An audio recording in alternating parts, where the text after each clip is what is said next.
ano 900 lá, um reino totalmente unificado por Davi, né? Davi, o grande monarca, sempre na dependência do Senhor, falhou muitas vezes, mas graças a Deus é um homem que em todas as vezes que falhou, ele teve a oportunidade, encontrou arrependimento, um coração que podia ser ministrado por Deus. E esse coração ensinável é o que acho que o que mais nos faz trilhar o caminho de vitória. Ter um coração ensinável, acho que é uma das maiores dádivas que existe, né? A capacidade de cair e levantar, a capacidade de retomar, a capacidade de buscar a rota, reconhecer que errou e continuar. Então, quando Davi morre, o seu trono é assumido por Salomão, e muita confusão na família devido ao pecado do pai, né? E não demorou muito tempo para Salomão perder a direção, né? E mesmo diante de toda a sabedoria que recebeu do Senhor, ele não conseguiu manter-se nos caminhos do Senhor, e em muitos momentos, né, usou a sabedoria do Senhor em benefício próprio, e isso fez com que ele hoje fosse colocado dentre os existencialistas, um pessimista, né? O Salomão, para a filosofia, é colocado no mesmo grupo do Nietzsche e de outros filósofos existencialistas, por causa de uma obra dele, né? O Eclesiástico, porque ele escreve lá sem prazer na vida, porque tinha se distanciado do Senhor, e é uma obra pessimista mesmo, né? E essa obra, ele se queixa de quê? De que não valeu nada, né? Não vale a pena, não estou levando nada, né?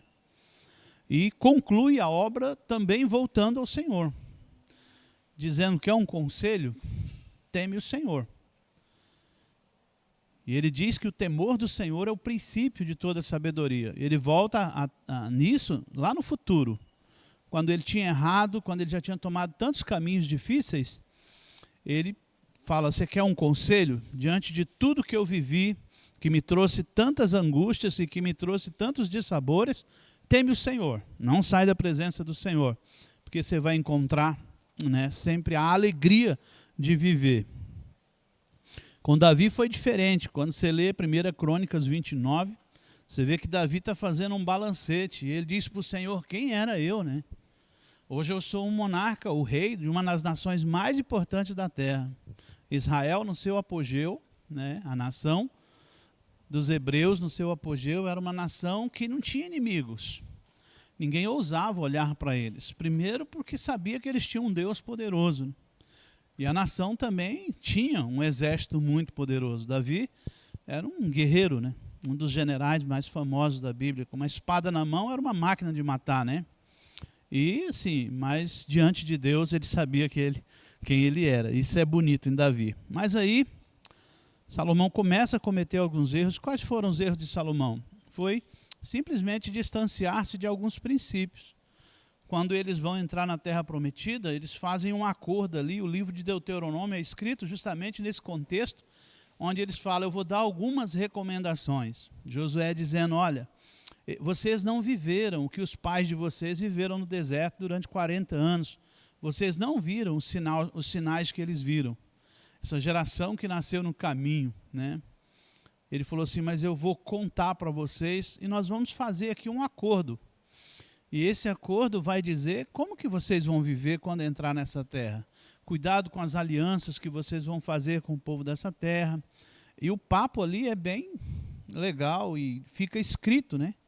O rei tem que cuidar do casamento, né? O rei não pode gastar o dinheiro público com com banalidades, né? E aí você vê que durante o trajeto de Salomão, como ele era um cara influente no comércio, né? Ele começa a comprar algumas coisas das quais o monarca deveria se abster lá no código deles.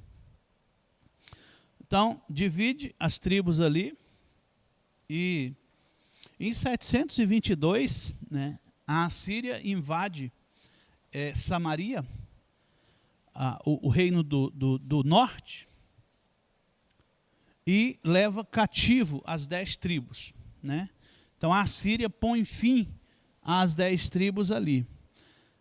Judá é levado cativo pela Babilônia. Lembre-se que o reino do norte é levado cativo pela Assíria. As 10 tribos tinham a capital Samaria. O reino do sul era as tribos de Judá e Benjamim, tinha sua capital em Jerusalém, representado só por essas 2 tribos. Então, em 586, as 10 tribos é levada em 722 e Judá é levado em 586. Resiste um período maior, porque a aliança de Judá com o Senhor é uma aliança mais consistente. Houve reis bons em Judá, que combateu a idolatria, combateu os deuses daquela terra, que promoveu o avivamento entre o povo. Então houve essa tolerância de Deus, de 100 e poucos anos mais, livre. Mas alguns fatos históricos dizem que houve pagamento de propina para a Síria, para que a Síria não invadisse. Mas aí, como a Babilônia assumiu a direção, a liderança do cenário mundial, então, 586, o rei Nabucodonosor invade Jerusalém e leva. E aí ele leva os melhores só, né? Meio exigente, né? Então, os líderes, aqueles que eram capazes de desenvolver-se, tanto economicamente, no trabalho, jovens, adolescentes, eles levam os melhores eles levam. Então, 586 é um fim.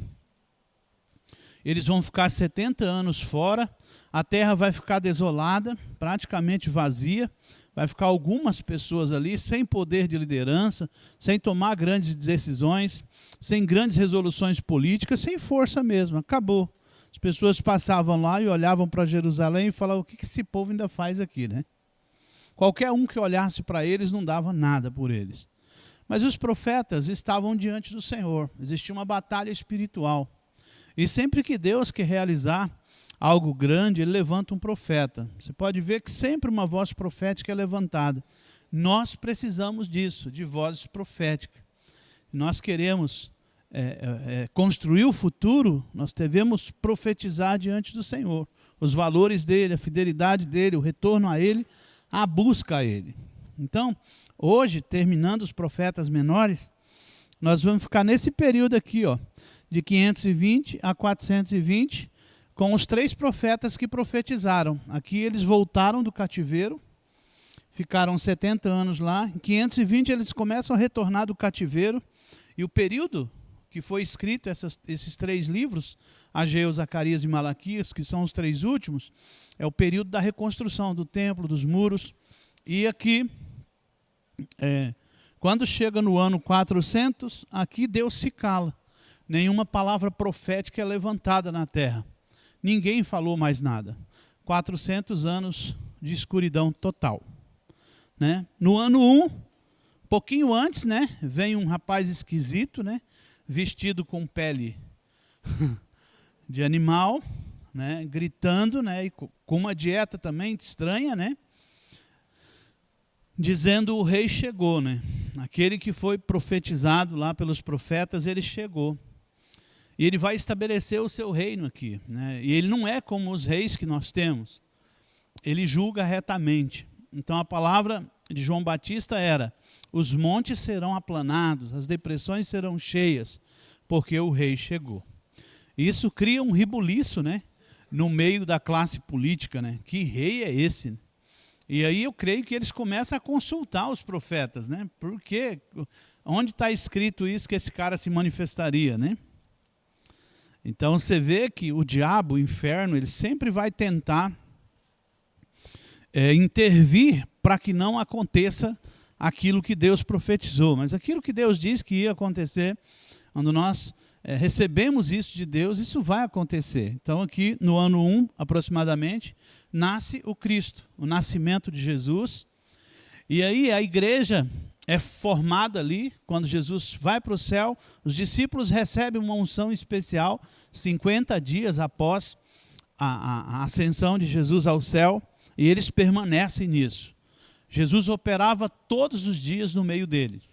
O Espírito Santo de Deus estava vivo nessa igreja, uma igreja explosiva, uma igreja com uma mensagem destruidora do pecado, uma igreja com uma mensagem capaz de converter as pessoas. Então, estava conversando com a Ademaia Tamirizonte. Às vezes nós temos tantas pessoas convencidas, né, e não convertidas ao Senhor. E é muito fácil convencer-se que a igreja é um lugar bom, né, gente? Não é isso? Muito fácil.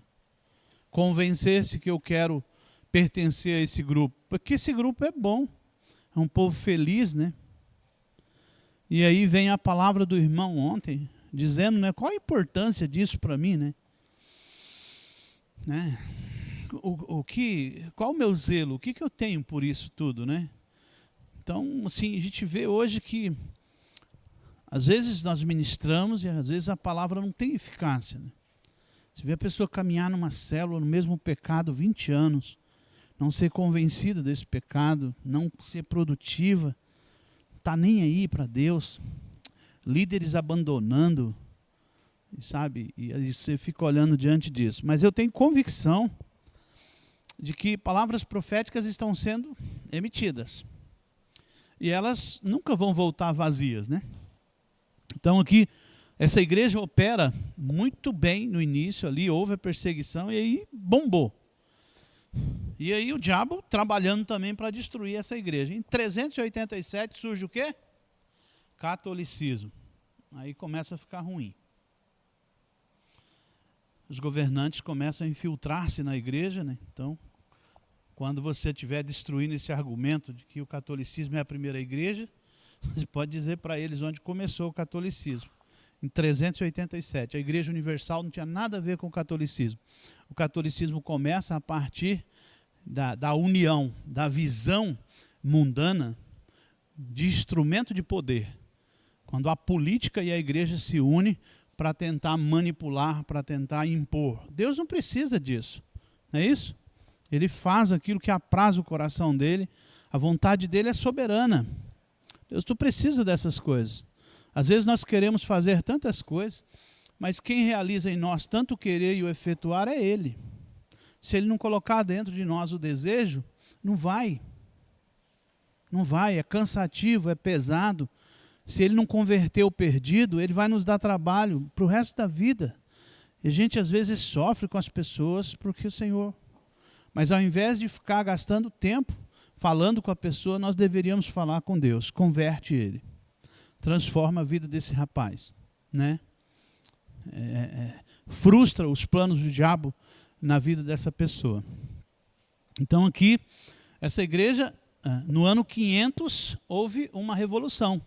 Irmãos de posse da palavra, que estava dentro do movimento religioso, não conformados com aquilo que estava acontecendo no seio da igreja, esses irmãos se levantam e dizem, ei, perdemos o foco.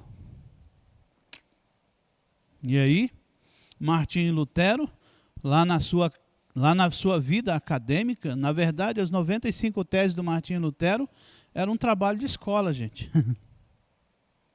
Como não tinha o WhatsApp, os alunos que divulgaram o trem.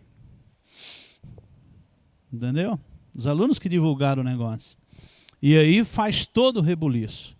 Martinho Lutero, para não morrer, tem que fugir, mas foi feita a reforma. A igreja perdeu muitos fiéis, essa igreja misturada, perdeu muitos fiéis, mas ela propõe a contra-reforma. Opa, vamos aqui ceder um pouquinho, né? Mas vamos reconhecer que o Papa continua sendo o grande fera e vamos aqui tirar algumas coisas aqui, vamos parar com a venda de indulgência, vamos parar com a simonia, né? Porque imagina, quantos vigaristas tinham dentro da igreja? Tá? Trevas, trevas. Afastou-se do Senhor, trevas. Não é isso? Às vezes quando eu vejo um deputado levantar-se na tribuna, citar as escrituras e dizer, ei, está perdendo o rumo. Ei, está matando ele. E aí nós vimos, durante todo esse trajeto dos profetas, sempre falando para o povo, retorne para o Senhor, volte para o Senhor. O Senhor vai matar, o Senhor vai trazer consequências ruins para vocês.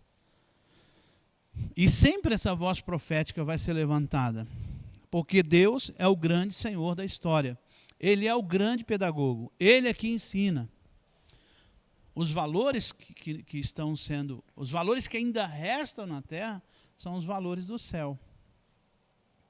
O resto,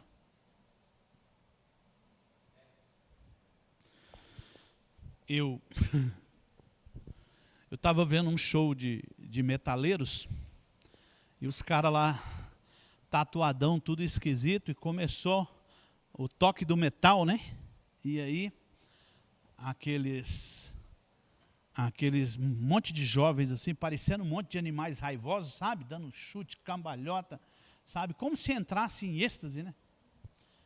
E eu falei, olha aí, a irracionalidade. E para eles, isso é o quê? É show, é arte, é cultura, né? Cultura. Né? A grande mestre da cabala veio no Brasil, né? A dona Madonna, não é isso? O que é aquilo? A manifestação do inferno. Ó. Sim. Aí você vê a classe, às vezes a classe que devia ter uma cultura, estava lá. E aí a gente ainda liga a televisão no programa do cara. Né? Ou deixa os nossos filhos assistir. Ele está só disseminando. Cadê?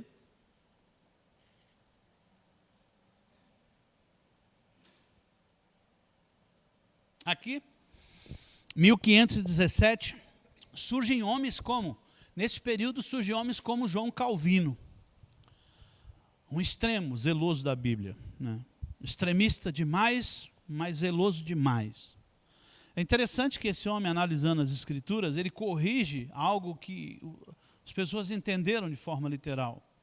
A visão passada pela igreja de que o trabalho era a maldição do pecado, né? Era uma visão que criou muitos ociosos e preguiçosos, né?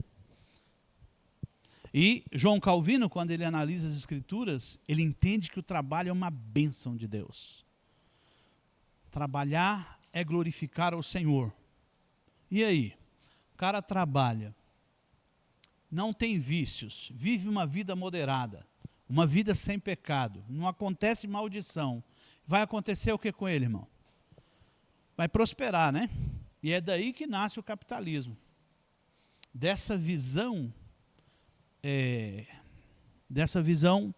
firme de um homem que tinha as Escrituras como regra de vida. Tinha excessos, mas excessos por zelo, não é isso? Então Calvino é uma das referências que o movimento puritano nasce disso aí.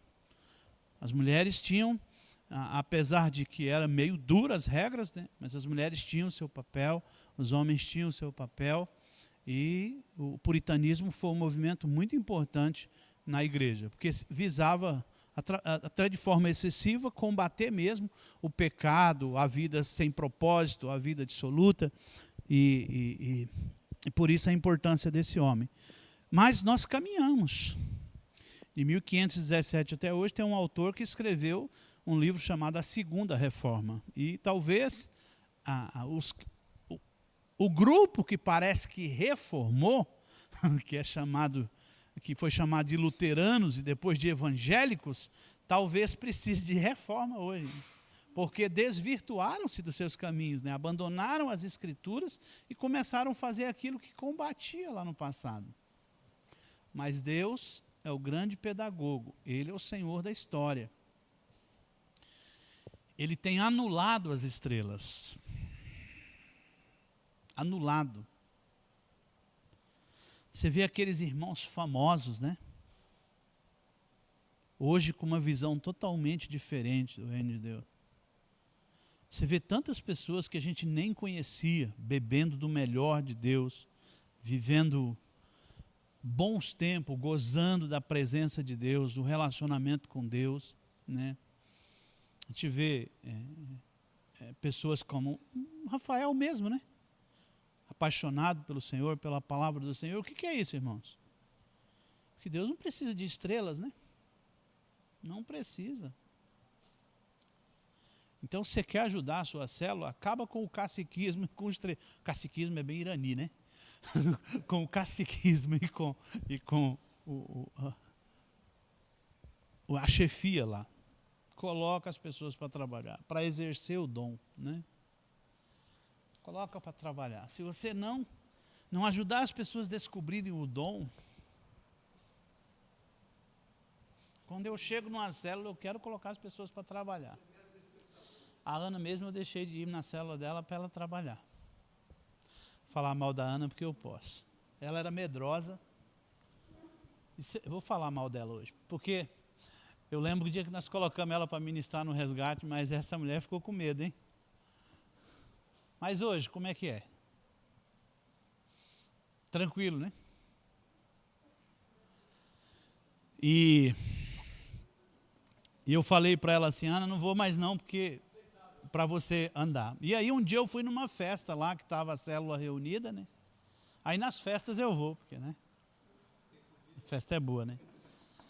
Chegou lá um dos caras, acho que um dos mais incrédulos da célula, falou assim, rapaz, depois que você deixou de vir, essa mulher cresceu tanto, a palavra dela é outra. Eu falei, pronto. Pronto. Né? Então, essas coisas atrapalham. Muitas vezes nós podemos atrapalhar. E assim, a obra do Senhor é para ser prazerosa ou cansativa, gente? Prazerosa. Sua célula te dá prazer ou cansaço? Você tira férias da sua célula? Tira ou não? Fechado, férias, 2 meses. Tira ou não? Dá para tirar férias dos filhos? Você tira férias dos filhos, ô Patrícia? Não dá, né?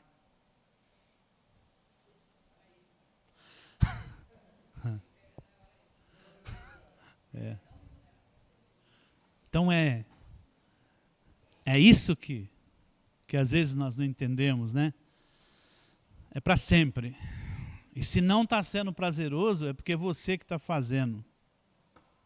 Porque o dia que o Senhor começar a fazer, você vai falar, pai, que troço fácil. Aqui o testemunho da Elisete, aqui, ó.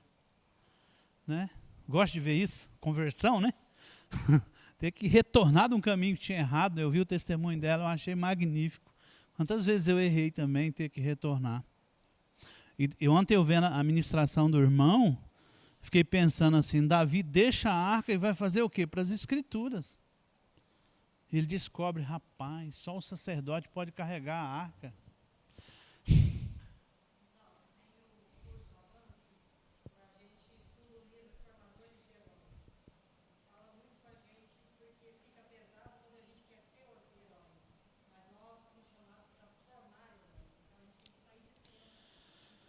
Ser inútil.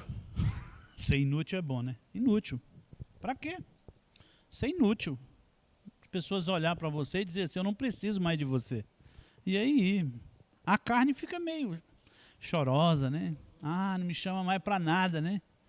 Mas o Espírito de Deus está regozijando, porque tem que morrer mesmo. Moisés não teve que morrer para Josué continuar? Tem que morrer. O dia que eu fui pregar que Moisés tinha que morrer, acho o pessoal lá de Cacaulândia quase... Você lembra, Valdir? Eu preguei que Moisés tinha que morrer. Né? Porque nós temos que destruir. Ainda é muito forte essa ideia de caciquismo. Irmãos, porque nós vivemos aqui, ó, onde está se combatendo essa ideia há muito tempo. Mas pensa onde não se combateu. Você vê cada coisa. Você vê cada coisa. Ó, quer ver coisas assim, ó. Eduardo quer tirar umas férias com a Luciana, mas ele é o líder da célula. E aí ele vai lá pedir para o supervisor dele, o supervisor, não, a célula é mais importante. Irmão, o que é isso?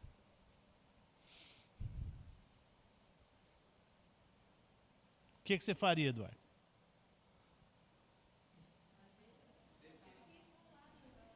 Pegaria sua mulher e vazava, moço. Não é isso? Mas se você cuidar da célula e perder a mulher, aí lascou, hein? Não é isso? Se não tem quem te substitui, porque está errado. Porque o dever é se tornar inútil. O dia que Cristiana foi inútil na célula, ela formou heróis. Esse avanço ele é terrível. Primeira pergunta que você faz com as pessoas, a hora que chega na sala de aula, eu falo assim, e aí gente, avançar para onde? Porque eles vêm de uma formação cristã. Tem uma grade, a escola do discípulo. Essa grade vem aqui, onde vai se formar teólogos, pensadores, né? E aí, às vezes as pessoas chegam lá no avanço e não aconteceu nada na vida delas. Ela não tem uma célula, ela não discipula ninguém. Avançar para onde agora, irmãos? Eu estou desde o Consolide, fiz toda a grade de cursos da igreja, não tenho uma célula, nunca ganhei ninguém para Jesus. E agora? Eu estou em pecado? Não, mas agora precisa avançar. E aí, avançar para onde? Para o Senhor. Senhor, não tenho um filho ainda. Terminei o avanço, vou para teologia, não tenho uma célula, ninguém me quer. O que eu preciso fazer? Ele vai começar a tirar algumas coisas da sua vida que impede relacionamento, que impede tanta coisa para você crescer.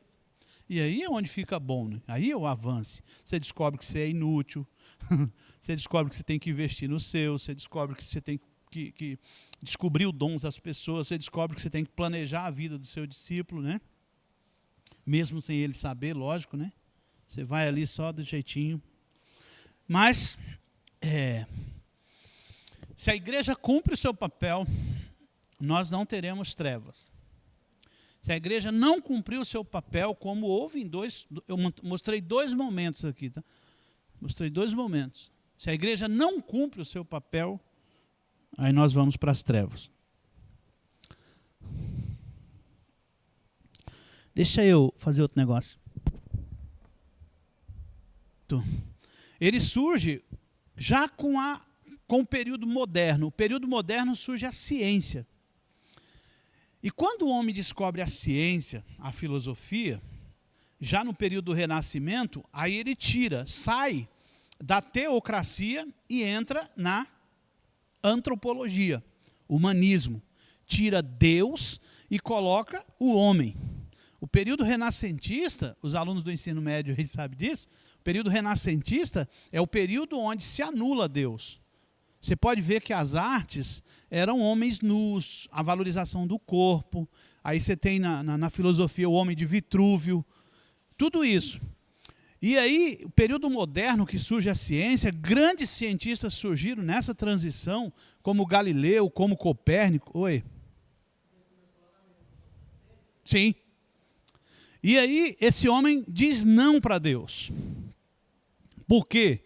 Porque o homem caiu na ignorância. Por Deus ter sido representado mal pela igreja, houve uma rejeição a Deus. E aí nós temos uma saída, a ciência. E aí ele falou do período iluminista. Qual que era a busca do iluminismo? Liberdade, igualdade e fraternidade, não é isso? Eles pensavam o quê? Se eu pegar essa menina bonita aqui, a Natália, investir nela, der um monte de certificado para ela, encher a parede do escritório dela de certificado, essa menina vai ter problema?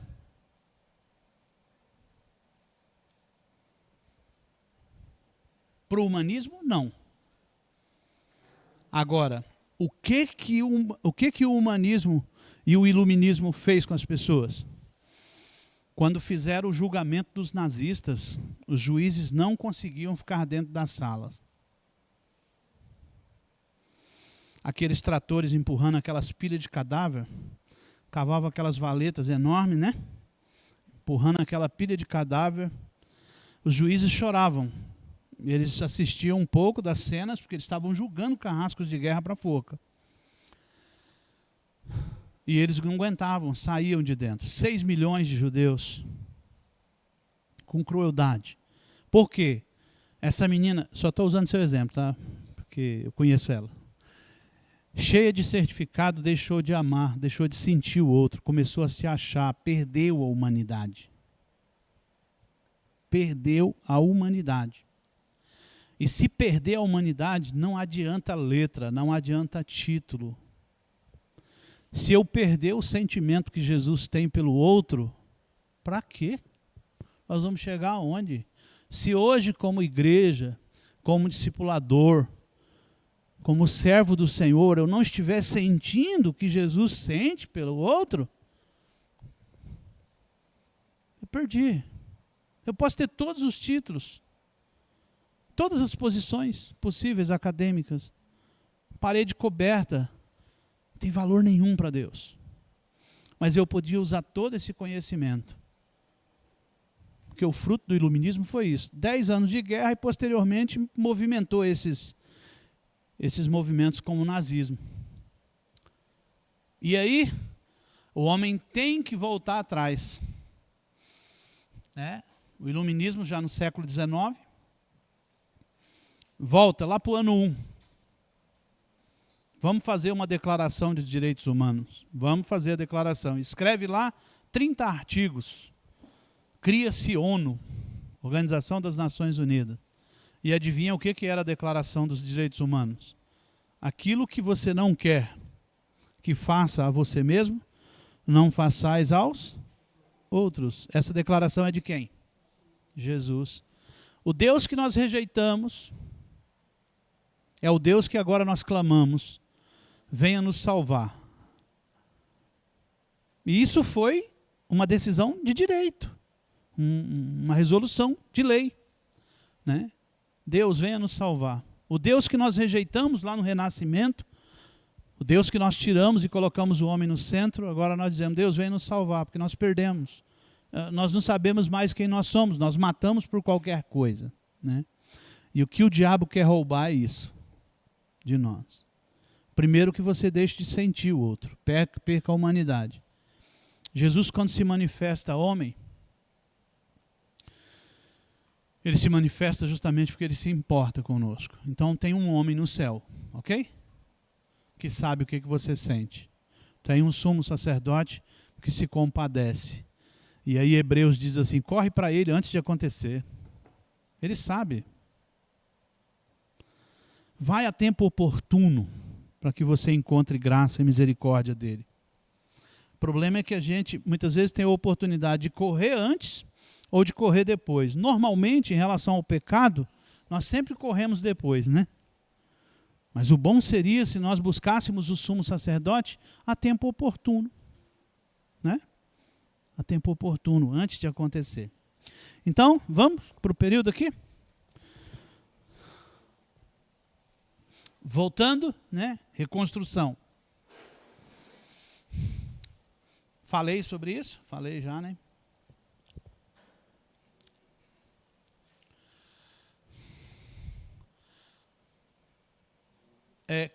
Ageu, Zacarias e Malaquias, cada um deles pertence a um período do pós-exílio. Profetizaram os judeus depois que voltaram de Jerusalém.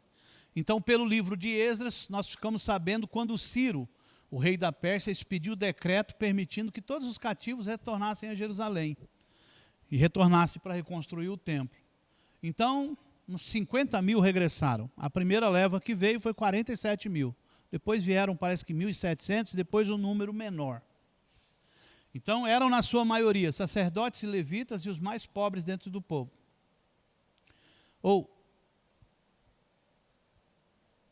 Porque os que ficaram na terra era esse aqui. Embora os judeus crescessem em força e número, nunca estabeleceram sua independência política. A partir dessa época foram um povo sujeito a governadores gentios. Como eu falei, os que ficaram na terra não tinham poder político e os que voltaram, volta debaixo de quê? Do governo de outras nações, né? Que deviam submissão à Pérsia. Não é isso? Porque quem estava enviando era Ciro. Aproximadamente 16 anos antes, os judeus haviam retornado à sua própria terra sob o governo de Zorobabel. E deu início à reconstrução do templo. Neemias capítulo 12. Mas o entusiasmo logo baixou, né? E lançaram os alicerces e pararam, né? Desanimaram, porque não era uma obra fácil, né? E os samaritanos, os inimigos vizinhos dos judeus, estavam decididos a não deixar que Jerusalém fosse reconstruída. Com isso, a obra permaneceu inacabada por 15 anos. Nesse lapso de tempo, cada um se interessou apenas pela reconstrução da sua própria casa. Eles ainda não tinham construído uma nacionalidade de volta, né? Por mais que alguns irmãos tivessem, mas existia muita resistência política, né? Para que esse povo se tornasse independente. Tanto é que o Estado de Israel é reconhecido em 58, né? 48. Ageu é a primeira voz, depois do exílio, né? Devia ter entre 70 e 80 anos de idade ao profetizar. O livro tem essa data aqui, segundo ano do rei Dario da Pérsia, 520. O contexto: em 538, Ciro da Pérsia permitiu o retorno dos judeus, cumpriu-se as palavras de Isaías e Jeremias, que havia profetizado. A intercessão de Daniel aqui foi ouvida. O primeiro grupo que voltou iniciou o novo templo, 536. Desanimados, 15 anos parado. Em 520, o profeta Ageu conclama Zorobabel e o povo a retornar à construção da casa de Deus. E aí, 4 anos mais tarde, ele foi concluído e dedicado ao Senhor. Ageu e o escritor, reconstrução, beleza. Então, o livro tem um propósito central. Ageu está dedicado a persuadir o povo a reconstruir o templo. Ele exortou Zorobabel, o governador, e a Josué, o sumo sacerdote, a mobilizarem o povo para a tarefa. Olha a importância do profeta, né? Aquele que está ouvindo de Deus, ele está atento àquilo que Deus está fazendo, né? A motivar, né, o governo e motivar os sacerdotes. Fala com o povo, né? O povo animar, né? Vai ter reconstrução.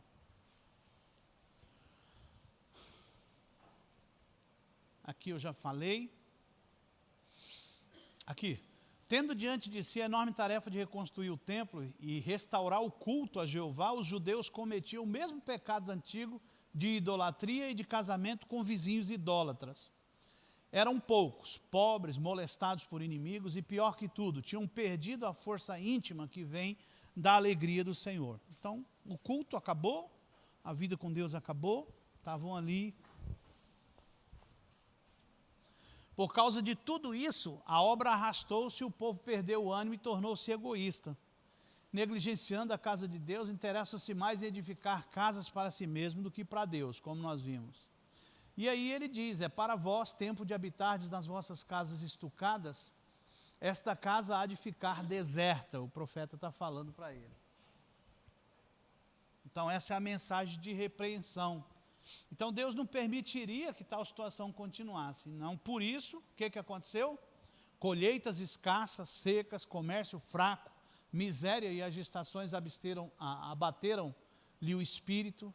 Semeais muito e recolheis pouco, comeis, mas não vos fartais, bebei, mas não vos saciais. Capítulo 1, versículo 6. Estavam trabalhando intensamente, mas não sentiam alegria real. O desafio de Ageu surtiu efeito. Seu servo, chamado ao cumprimento do dever, revelou-se um tônico de valor. Zorobabel, governador de Jerusalém, Josué como sumo sacerdote, e o povo ergueram-se e deram início à reedificação do templo. Então, o papel dele de motivar os líderes para que o povo fosse motivado. Então Deus responde pela obediência. Então Ageu falou ao povo a mensagem do Senhor dizendo: eu sou convosco. Estou aqui, gente, né? Deus responde ao seu povo devido à sua obediência, prometendo que estaria com eles. Fortaleceu-lhes e ajudou-os a levar a efeito a obra.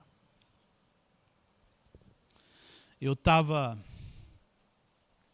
olhando um dos motivos daquela catástrofe lá no sul, né? E como sempre, eles não deram manutenção nas comportas, né? E aí, quando as represas começaram a encher demais e que precisava abrir as comportas, elas não funcionavam. E aí rompeu. As bombas, parece que eram 23 bombas que tiravam a água para não entrar para o canal da cidade.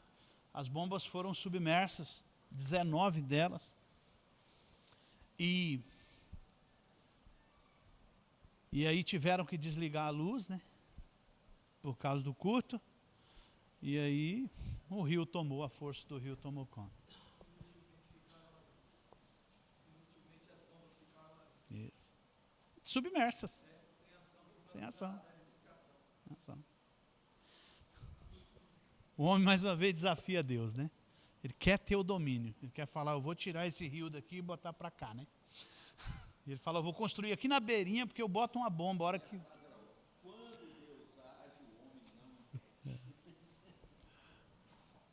Então ali, não adianta. Ele é o Senhor da história. Você vê, sabe, o domínio é dele. O senhorio é dele. Por mais que as pessoas acham que estão no poder, né? Decisões são tomadas, as pessoas ficam com medo, né? Existe um Deus. A segunda mensagem. O templo atual era inferior no tamanho e na suntuosidade da alvenaria. Os próprios alicerces eram bem menores em extensão. Os seus recursos eram muito limitados. Além disso, esse templo não teria as coisas que tornaram o primeiro tão glorioso. A arca, tudo que se relacionava com as funções do sumo sacerdote. Esses pessimistas arrefeceram o entusiasmo dos edificadores. Então a própria pessoa, né? Ele olha para a obra e diz, não está igual ao outro, né? Menor, mais fraco, não vai ter os utensílios que tinha o outro. Ficou feio, né? Quem levantou? Só tinha uma profecia bíblica que falava que o segundo templo ele seria mais do que o primeiro templo. E interessante que o primeiro templo foi feito por Salomão, que foi o templo mais bonito. O mais suntuoso. E caiu fogo do céu. Só que no segundo templo, a Bíblia fala que os judeus choraram porque ele não era bonito. Ele não foi igual ao primeiro templo. Só que no segundo templo, o que apareceu? Jesus. No primeiro tempo teve fogo, mas no segundo tempo o próprio Messias veio e eles entregaram, né? Então a gente vê que de fato foi mais importante o segundo tempo do que o primeiro. O templo na época de Jesus era uma distração, né? Porque quando os discípulos passam com ele na frente do templo, eles tentam mostrar para Jesus o templo. E Jesus disse para eles o quê? Não vai ficar pedra sobre pedra, não vai ser derrubada. 24, 18 de dezembro de 520.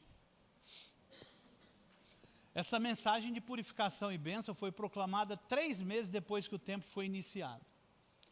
Por meio de perguntas e respostas, Ageu mostrou ao povo a sua impureza, fê-los compreender sua pecaminosidade. Mostrou-lhe que suas orações não eram atendidas, porque tinham protelado por tanto tempo o término do tempo. Por sua culpa haviam arruinado tudo que tinham feito. Se renovassem o seu zelo, descobriria que Deus os abençoaria. Por sermos seres sensitivos, muitas distrações nos tomam, né?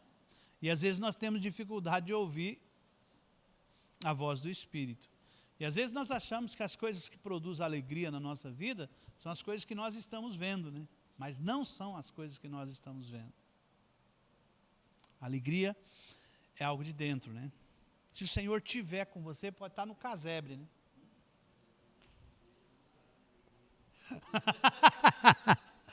Boa essa aí, Irineu. O Irineu está falando o que aí, Irineu? Dependesse de ver, o Irineu já estava cada vista, né? Mas nós somos assim, não é isso? Nós somos assim. Então Ageu ouviu suas queixas e não verem nenhum sinal visível de bênção, apesar de já estarem trabalhando por 3 meses inteiros. O profeta mostrou-lhes que a terra se tornara imprestável por causa da negligência deles. Mas Deus estava agindo e as coisas agora seriam diferentes. Agora, pois, aplicai o vosso coração a isso, desde este dia em diante, antes de colocar-te pedra sobre pedra no templo do Senhor. Deus ordena ao povo que considere porque não foram ainda abençoados. A causa era a desobediência. Agora, porém, dispunham-se a edificar o templo. Por sua vez, Deus faz com que tudo quanto eles empreendam tenha êxito, né? Quando o Senhor está presente, vai embora.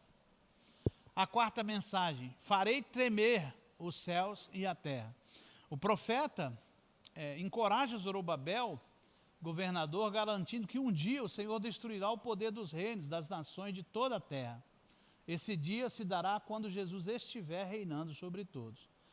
E a profecia é: naquele dia, diz o Senhor, te tomarei, ó Zorobabel, e te farei como um anel de selar, porque te escolhi, diz o Senhor dos Exércitos. Quando chegasse o momento de abalar os céus e a terra, Deus faria de Zorobabel um anel de selar. Constituía-se uma marca oficial de autoridade suprema. Era uma garantia do favor de Deus para o seu povo. O zelo de Deus com esse povo.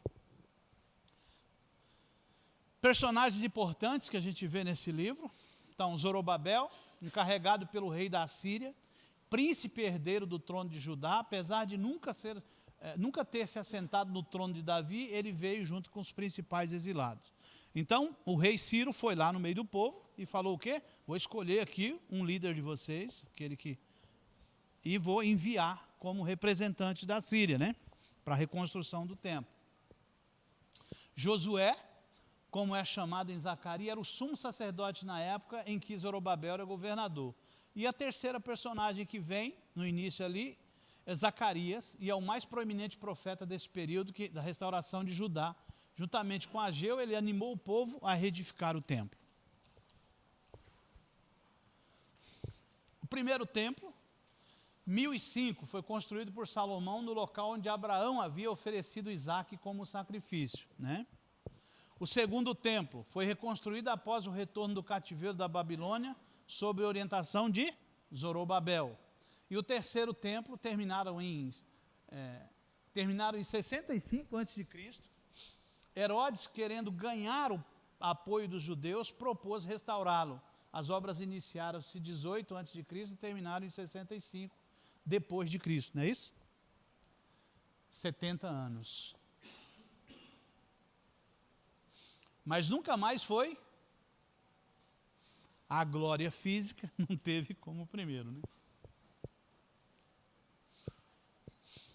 Então, outros personagens aqui que vieram: Ageu, como nós falamos, era um profeta companheiro de Zacarias, as suas palavras estão no livro que leva seu nome. Esdras era o levita descendente de Arão, ele veio com um grupo no ano de 458. Neemias também era governador, tomou o lugar de Zorobabel no governo, e chegou 12 anos depois de Esdras e edificou a cidade e os muros de Jerusalém. Então, essas figuras nós conhecemos lá de trás da Bíblia, né? Por isso que você lê uma história lá atrás e depois você encontra a referência dela lá na frente. Os regressos que vieram. O primeiro com Zorobabel, 42.360 pessoas.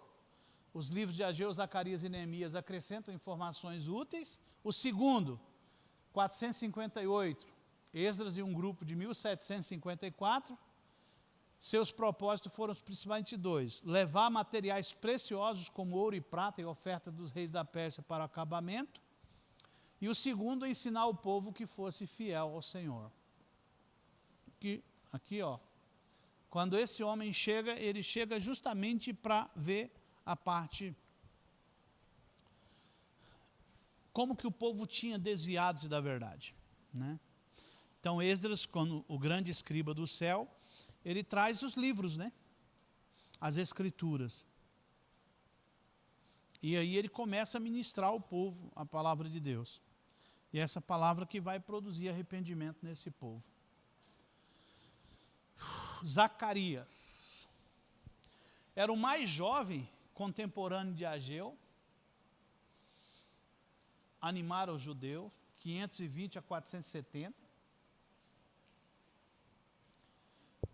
O primeiro versículo identifica o profeta Zacarias, filho de Baraquias e neto de Ido, como autor do livro. Neemias informa em seu livro que ele era a cabeça da família sacerdotal de Ido. Nessas passagens ficamos sabendo que Zacarias era da tribo de Levi e que passou a servir em Jerusalém depois do exílio. Seu nome significa Jeová lembra. O tema de Zacarias: conclusão do templo, e nas promessas. A ênfase do livro está na restauração de Israel por meio da obra regeneradora do Messias. O seu objetivo foi de encorajar os que voltaram da Babilônia e continuaram a edificação do templo. E a mensagem dele é uma exortação para que os judeus, para que voltem ao Senhor, para que o Senhor se volte a eles. Zacarias encoraja o povo a terminar a edificação do templo e garante a eles o cuidado de Deus. O Senhor estaria no governo do destino deles. O profeta traz uma mensagem que se refere à promessa de salvação messiânica para Israel e revela que o Messias seria primeiramente rejeitado e ferido. Notamos que já estão, né? E essas profecias todas, elas são consultadas, como nós vimos no início, né? Durante esse período que as pessoas não se conformavam.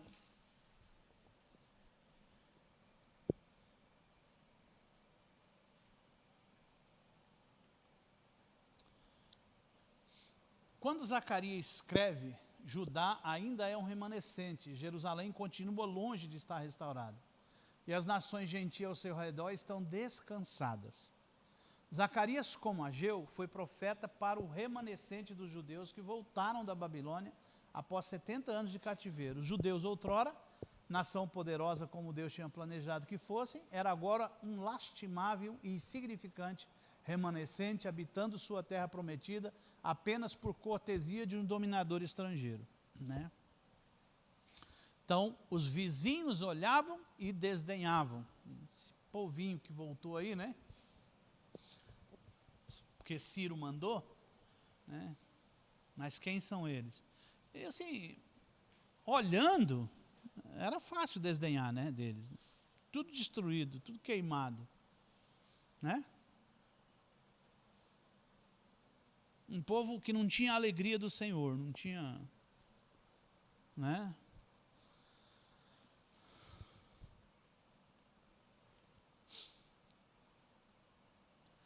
Tanto Ageu como Zacarias procuraram dizer ao povo que isso não seria para sempre assim. Fazer igual outro dia, aquele deputado lá, o menino lá, o Nicolas, né? Subiu na tribuna e falou assim, eu não tenho pressa não. O Senhor vai tirar do poder, eu vou estar aqui, né? Esse poder olhar para frente e declarar era a ação desses profetas, né? Quando ninguém estava vendo, ele estava dizendo, o Senhor vai estar com vocês, Ele vai reinar no meio de vocês, Ele vai devolver a alegria ao coração de vocês. Vocês vão ver como tudo vai ficar diferente quando Ele devolver. Volte-se para eles, volte ao arrependimento.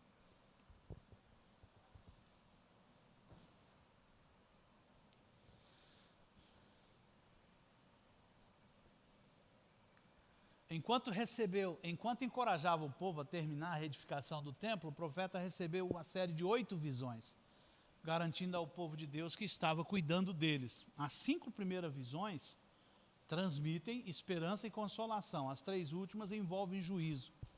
Então vamos ver.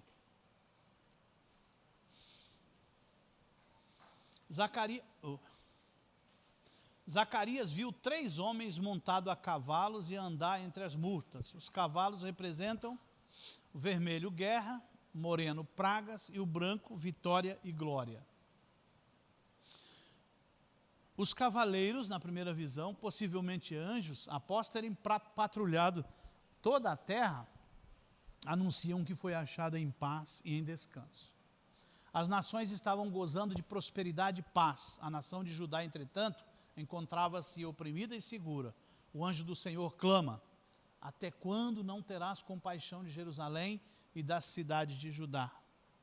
Mas o Senhor responde que está zelando por Jerusalém e que Ele transformaria a situação, iria restaurar e abençoar Jerusalém e as demais cidades de Judá.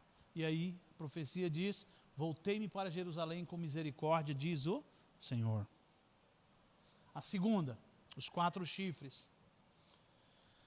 Os 4 chifres e os 4 ferreiros. Essa visão simboliza a derrota dos inimigos de Israel. Os 4 chifres são forças opressoras que representam a Assíria, o Egito, a Babilônia e a Medo-Pérsia, né? Tinha algumas aqui que já tinham desaparecido, né? Os 4 ferreiros são os agentes de Deus, anjos ou homens, que esmagarão os chifres, exterminando assim as ameaças e tirania. É engraçado que no último rei que Daniel profetiza na Babilônia, né? Deus dá a visão da estátua, né? E aí ele diz para o rei, né? Os reis antes de você eram ruins, mas você é o pior deles. Por isso vai vir alguém aí e vai destruir vocês. Vocês vão ser os últimos.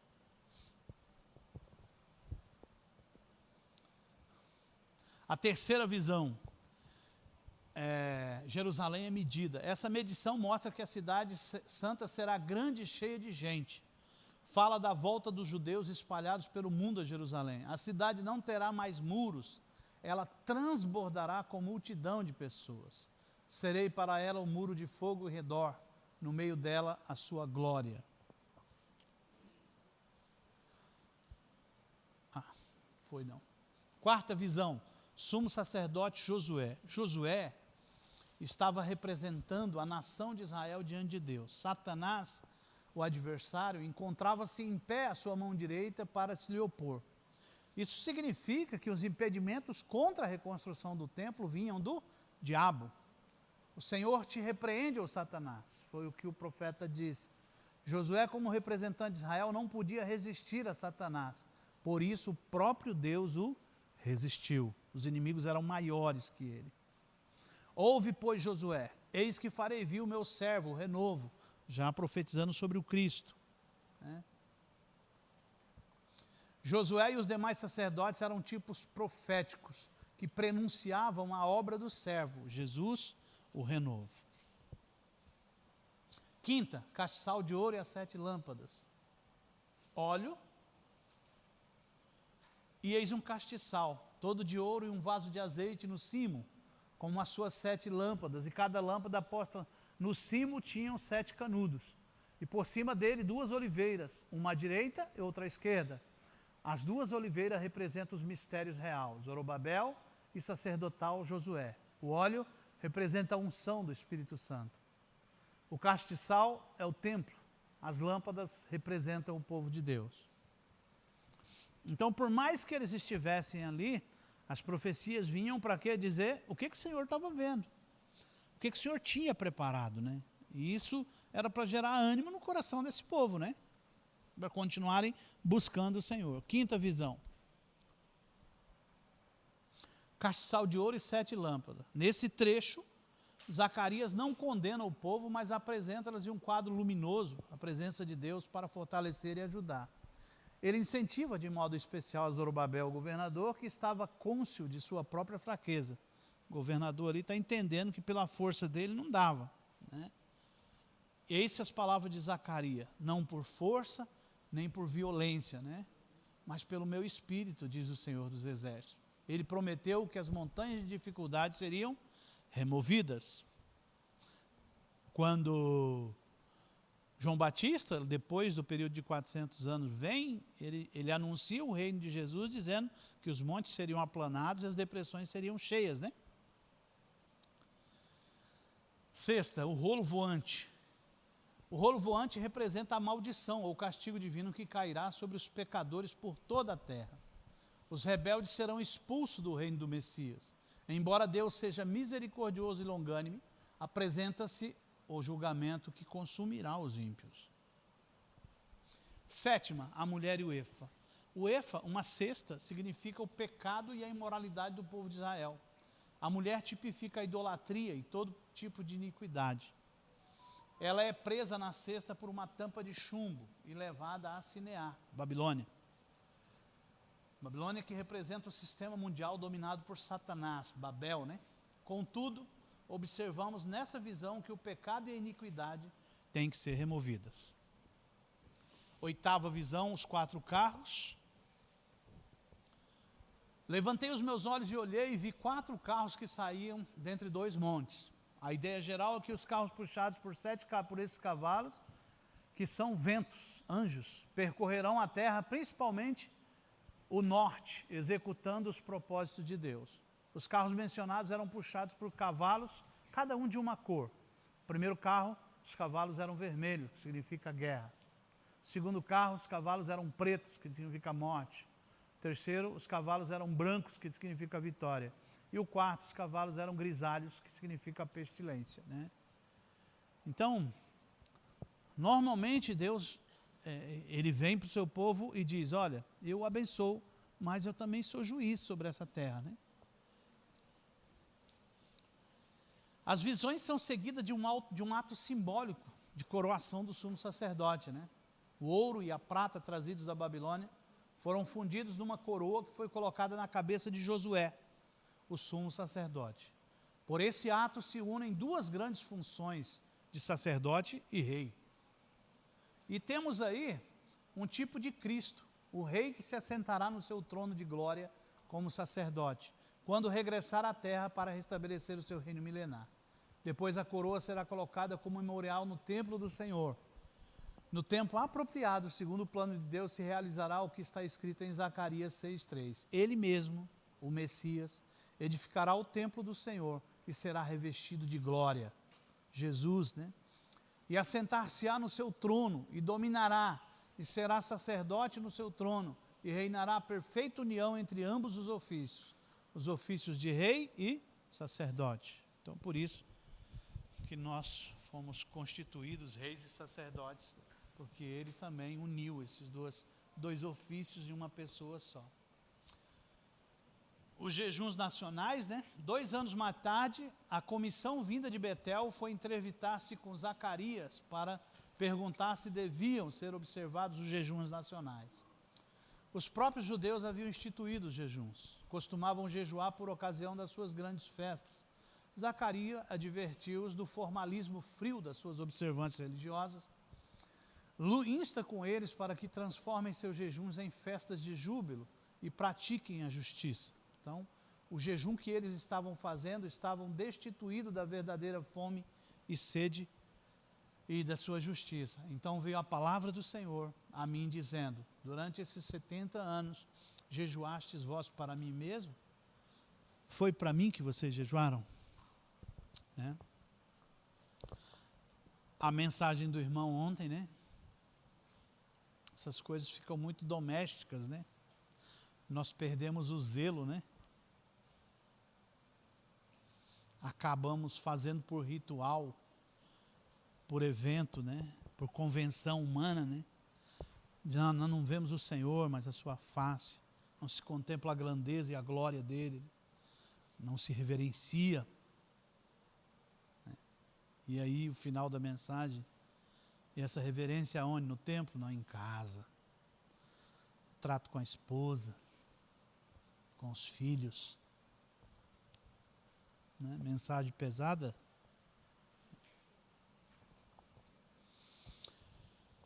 Então, como se deve jejuar? Deus diz: eis que o obedecer é melhor do que sacrificar, e o atender melhor do que a gordura de carneiros. O jejum só traz proveito quando é sinal de uma íntima confissão de pecados. O simples abster-se de comer nunca redundará em bênção. Deus quer um coração quebrantado e contrito. Então o jejum produz efeito para nós ou para Deus? O que é que move o coração de Deus? O jejum ou a nossa posição? Mas o que o jejum produz... Você já gravou a sua oração quando começa o jejum e quando termina? Grava uma hora para tu ver. Quando você não está com fome, a sua voz tem um tom. Quando você está com fome, você manifesta tudo. Você manifesta raiva, você manifesta ira, manifesta agonia, porque o jejum frita, né?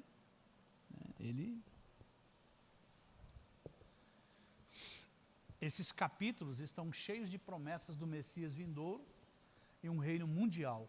O profeta descreve não uma cidade reedificada sobre os seus antigos alicerces, mas uma cidade gloriosa, cujo muro é Deus. Não é fortificada para a guerra, porém cheia de paz, porque o príncipe da paz reina. Ele virá da primeira vez com um varão humilde, cavalgando um humilde animal. Mas esse humilde varão torna-se poderoso e soberano. O Messias, em toda a sua glória e poder, porá todos os seus inimigos debaixo dos seus pés. Estabelecerá seu reino em Jerusalém e sentar-se-á no trono de Davi. O seu domínio se estenderá a outro mar e desde o rio até as extremidades da terra. Então Deus desfaz o concerto. Deus havia firmado um concerto para impedir que as nações atacassem Israel. Zacarias descreve como Deus removeu tal proteção e como Israel foi destruída, dispersa. Assim aconteceu em 70 depois de Cristo. Deus pode voltar atrás? Então Deus tinha feito essa promessa, ninguém tocou neles durante esse período, mas no ano 70, quando os romanos destruíram Jerusalém, então peguei a vara chamada a favor e a quebrei, cancelando a aliança que tinha feito com todas as nações. Livro de Zacarias. Então, 70 anos depois do segundo templo ter sido inaugurado, o sacerdote Esdras conduziu uma segunda caravana para Jerusalém. Zorobabel, Josué, Ageu e Zacarias já eram mortos, provavelmente. Quando chega em Jerusalém, Esdras encontra um quadro espiritual assolador. Os povos, os sacerdotes e os príncipes haviam se misturado pelo casamento com os povos vizinhos e idólatras. Esses mesmos povos que os influenciaram à idolatria, que foram a causa do cativeiro. Esdras rasga suas vestes e arranca os cabelos da sua cabeça como sinal de perplexidade. E fica atônico diante de Deus. Ele fica, deve ter ficado desolado. Né? Meu Deus, pavor, né? Porque Esdras sabia quem é Deus. Então no capítulo 9, no capítulo 9 do livro de Esdras temos uma das mais tremendas orações da Bíblia. Esdras, que não havia pecado, confessa os pecados da nação. Ele se coloca como intercessor diante da nação. A nação que estava perdida. Esse é um tremendo ensino para aqueles que intercedem. O fato de se identificar com o pecador e orar a Deus como se fosse o próprio pecador. O resultado da oração foi imediato, pois o povo se quebrantou e se juntou numerosa multidão para com Esdras confessar o seu pecado e clamar pelas misericórdias de Deus. Olha o avivamento, né? O ministério de Esdras foi um marco importante na história de Israel, pois marcou a transição entre a palavra falada pelos profetas para a palavra escrita das escrituras sagradas. Como esse homem é importante, porque quando ele vem, ele traz todos os livros, né? E ele tinha um grupo de escribas junto com ele. O trabalho desses homens era zelar pelas escrituras, né? Provavelmente eles escreviam de dia e de noite, né? Diz que foi ele que estabeleceu os livros da Bíblia. Os salmos, a sequência dos livros da Bíblia. Né? Era um rolo só. Não, vários rolos. Ninguém sabia quem que era o primeiro, segundo, terceiro, quarto, quinto. E eles então estabeleceu. Botou os profetas maiores juntos, os salmos juntos, Jó, onde ele está.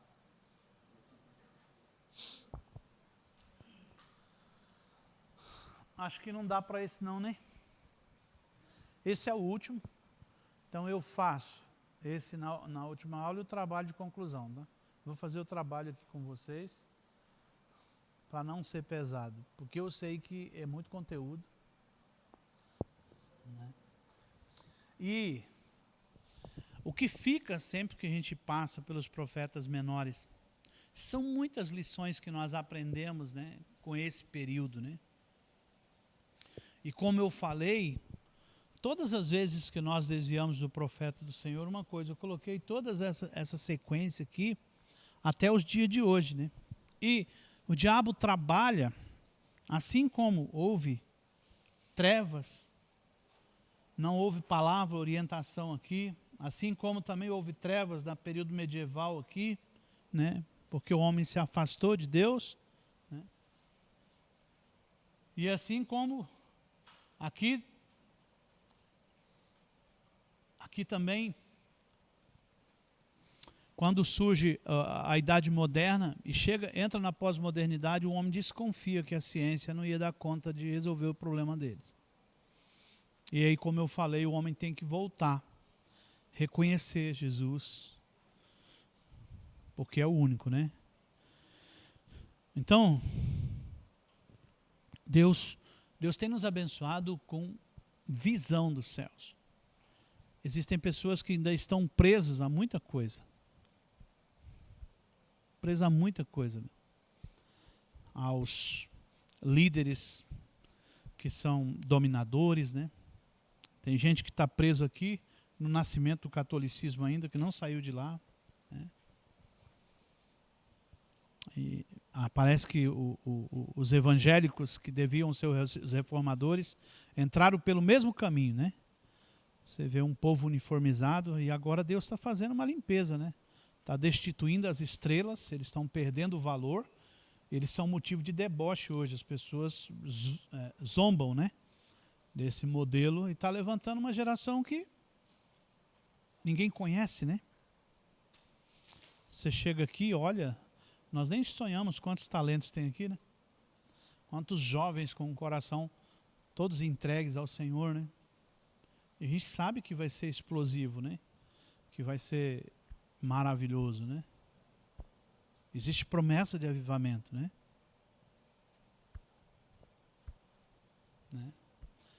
E aí, nós, como líderes, se o papel do líder se tornar inútil, né? Que nós continuemos a discipular, a fazer a obra do Senhor, até entrar na inutilidade, né? Até as gerações começar a assumir e a manifestar o reino de Deus. Amém? Amém? Obrigado, gente. Bom dia para vocês, um bom café da manhã, olha o cheiro ali, ó.